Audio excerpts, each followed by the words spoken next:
Helm Sowter and Tom Helm again shone with the ball as Middlesex secured a very impressive 37-run Royal London One Day Cup win over rival Surrey at the Oval. Batting first after winning the toss, David Milan and Paul Stirling, as ever, made a bright start in scoring 34 runs in the first 5 overs before both men fell.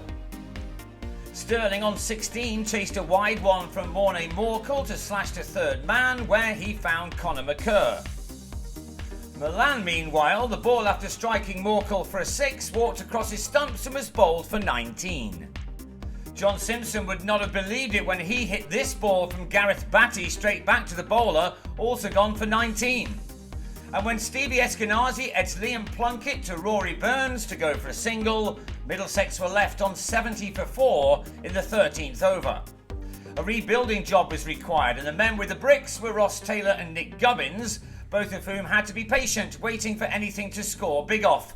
Through 16.5 overs together, they carefully added 79 runs to get things back on an even keel, Taylor at his 50 from 59 balls. But the hard work was soon to be undone after Gubbins on 33 was bowled by a peach from Plunkett. George Scott quickly scored 18 before playing on Batty.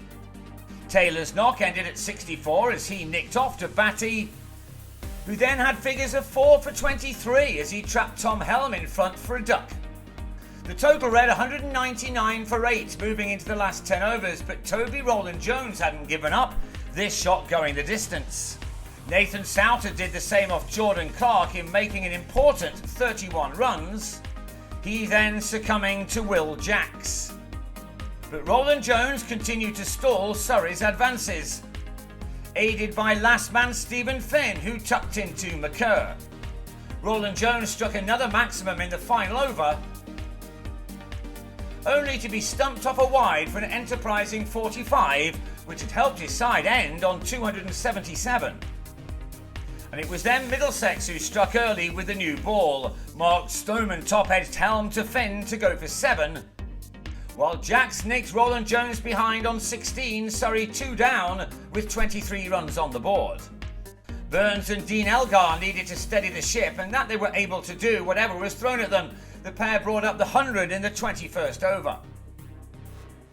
Elgar had made 43 when he slapped Sowter straight to Finn to hopefully open the door once again to the visitors.